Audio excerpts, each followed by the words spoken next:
welcome to my channel. My name is Dusty and this is my daily little affairs, and we are doing an estate haul. I love estate sales. And this one was, I had a few firsts for me. I had to sign in, which was only the second time I've ever had to sign in. Usually, I guess I'm too late. Maybe they don't have sign-ins, because the first one I went to sign in was a couple weeks ago. And I actually don't mind it, it's not a big deal. But as I was walking up to the sale, I passed someone, a man and a woman, sitting in a car. He was smoking a cigar, and the car was an old-fashioned white Hearse. And it's like, wow, I had never seen that before. I've never seen a white Hearse. And the fact that they were just tootling around in it like it was a regular car. And I found out from a lady that was also standing in line with me for the sale that they're evidently regulars because they own a antique shop, so they come and hit the estate sale so they can resell. Which, hey, I get it, because some of this stuff I'm going to show you is mine, some of it's from my Etsy shop. So if there's some things you hear me say are going to my shop and you want them, look for them there. And the other first was, I don't think I'd ever seen so many dolls at an estate sale. Woo! Yeah, upstairs. So the lady that lived there, her husband and her lived there. It's in a nice community where it's a large lawn, large house, golf course. People drive around on their little golf carts. So a beautiful area. And he passed away, I guess, a number of years ago. And she decided that now it's time to get rid of everything, and she moved to the beach. So everything's gotta go. And she evidently was a very good seamstress and liked to sew and do crafts. And I think she either collected them or tried to save them, but she had lots of dolls. Because upstairs you walked in with was a room that she turned into her sewing room, and there were like 2 or 3 different kinds of machines, threads, patterns, doll parts all over the place. That was a little creepy. And then there's a closet that connects to another room, so those 2 rooms would share what would be the equivalent of like 2 walk-in closets, but they just didn't put the divider there, so it was 1 long walk-in closet, and it was lined with dolls. I seriously felt like I was in a horror movie. Like, at what point are they gonna start talking to me or chasing me? It's creepy. So, yeah. But other than that, I found great sales. So, let me show you what I found. So, these were in the actual free part, and I will happily take free, and it's a Bible. And I hate leaving Bibles behind. I hate leaving them, especially for free. And this one is inscribed on the inside, Enid C. Die from Aunt Carrie, Christmas 1912. So that shows you, let's see, I want to see if this Bible is that old, because that's pretty cool. It doesn't have a date on it other than the inscription. So it has a little bookmark, so that's kind of cool. So anyway, old free Bible. And then this book, I like the aesthetic of it. I mean, it's got a little wear, but I just think it looks really pretty. And it does sound like an interesting story. And it was published 1885. And then this one, Sanders' Fifth Reader. How awesome and amazing does this look?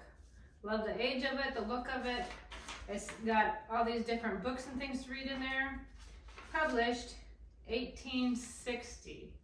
How amazing is this? I love old. Love it. Next, all their frames. Matter of fact, I'll just tell you, I got this whole stack of everything I'm showing you for under 30 bucks. So yesterday I've been scanning our family photos that my dad had into an app so that we can have them digital. But some of them were so neat and so, I don't know, there's just something timeless and awesome about them and that connection to the ancestors that I wanted to frame them. So I thought this will be perfect. I can put one here of my grandma Alberta, my Aunt Dina, and my grandpa Claremont. And I thought that would be really neat. So there's that frame. And I got this one, which I thought would also be really neat for another one. Just really that timeless, vintage, old-fashioned.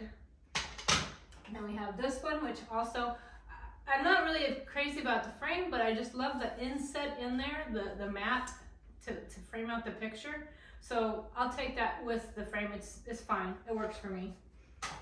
And this one, I'm not sure if I'm keeping it or putting it in the store. And I think it's just plastic, but I think it's very pretty. I like the detailing. I like the way it looks. So it may be on my wall, it might be in my store. I might give it to my daughter, who knows? But for $1, I wasn't gonna pass it up. And that's the thing, all those frames were $1 a piece. I thought that was amazing. So far we have free and $1. And then I found this, and it says on the bottom, Oxford stoneware. So I don't know if it's of any value, but I love how it looks. It's a beautiful buttery yellow, and I thought I can use it for a display. Yeah, I'm keeping this one. So I can use it for display at the different holidays. And who knows, if I collect enough, I'll stack them together, but I think it's beautiful. Now this one, I am having a dilemma. It says made in Japan. Now I usually don't collect dogs. I mean, we have a dog, but I kind of lean a little bit more towards cats. I used to be a major dog lover, and then I don't know, I love them both. I do. I love them both for different reasons. But I have a tendency to collect cats for decor and not really dogs. But, oh my gosh, look at him. Look at his sweet face. Look at the detail. Part of me wants to put him in the shop, and part of me is like, I mean, I love this face. I think he's gonna have to stay at my house. I think I'm gonna have to keep him because he's too cute. He's got too much great detail. So, yeah, that's my dog. Now this piece, these two, I don't believe go together because you have this pattern here, and it says Old English Rose, Royal Alberta, born China and England. And this one doesn't really have any markings. And the pattern is completely different, but they sold them as a set. And I don't have a problem that they don't match. It doesn't bother me. I'm not gonna resell them. I love the floral pattern, so I will keep that for myself because I think it's beautiful. Then let's see, I got this to go into my boho box.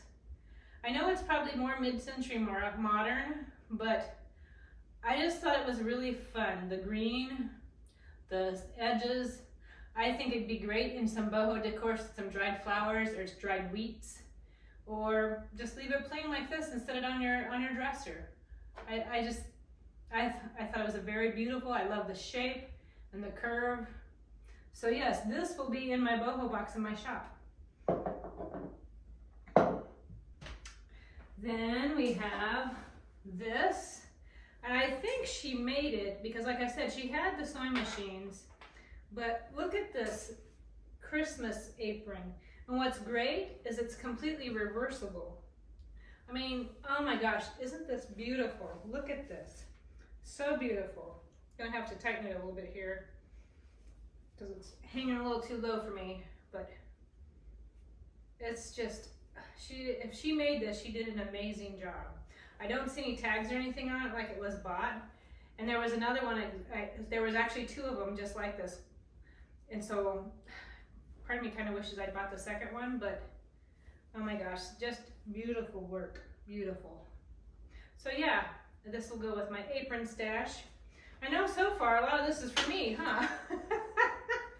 Well, that's okay. Sometimes you find more for others, sometimes you'll find more for yourself.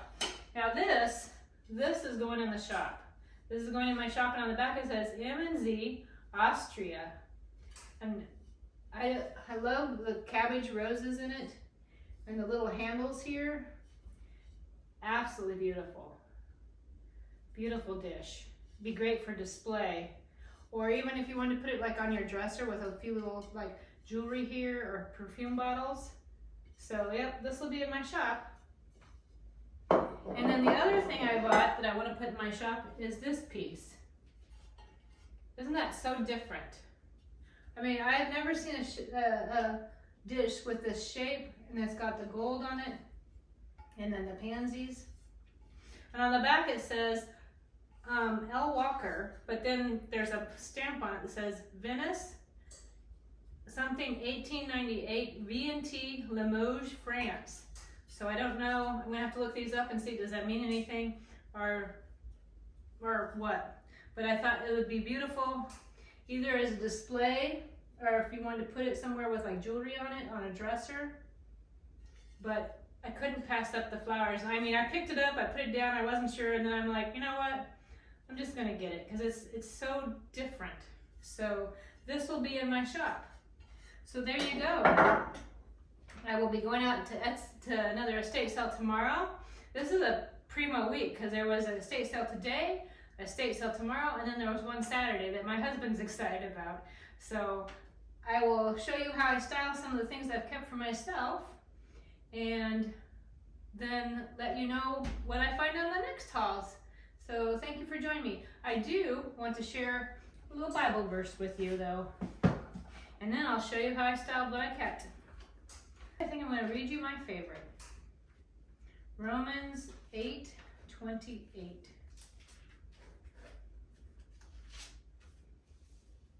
And it says, and we know that all things work together for good, to them that love God, to them who are called according to his purpose. Romans 8:28. So there you go. So I will show you a little overview, as well as show you what I did with the pieces I kept. So thanks for coming, friends. And I'll see you in the next haul.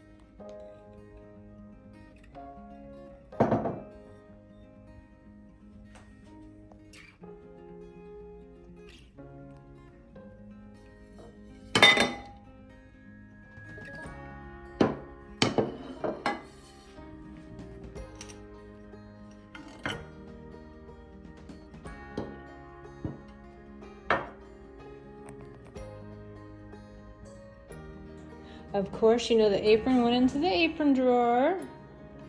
Look at all my aprons. I love them. They all mean something special. As for the Bible, the free Bible got added right here to our bookshelf of other Bibles. So we have this one that's open. Love that picture of Jesus with the sheep. And then all the other Bibles.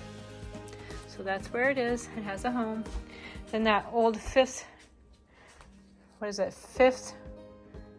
Sanders fifth reader.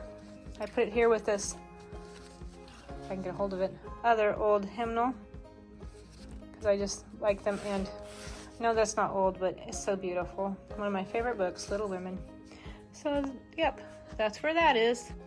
And where I put the little mismatched tea plate, I put it right here because I wanted to be able to see all the beautiful roses. So this cabinet is kind of turned into a tea cabinet. And I'm still waiting on a plate that's gonna go right up there. But I love all these little pictures. My grandmother had a set like this jewel tea. And that's a church here in Fayetteville. And yep, I love all these little pieces. And there's Toddy. I was on the hunt for him since March. So there you go. And there's all the frames and the reason I bought them. That's my grandmother Edith Redding Jones. Sorry, you're getting a glare of me. And my phone, but let's see if I can tilt it. It's a little bit better. That's my great-grandparents, Claude and Jessie Peck. There's my grandpa Claremont, my aunt Dina, my grandma Alberta, and this right here is my grandpa Jones with his father and his two sisters and his brother. So that is why I wanted the little frames. And as for the bowl, I don't have a spot for it right now, but I will use it during the holiday season. So I'm going to stir it in here where I put some of my extra stuff. So that will be ready when I want to use it. And the last but not least is, where did I put the little dog? I decided to name him Finley. And Finley, I think, should be in the library. So there he is on our bar. in the library. Welcome home, Finley. Woof.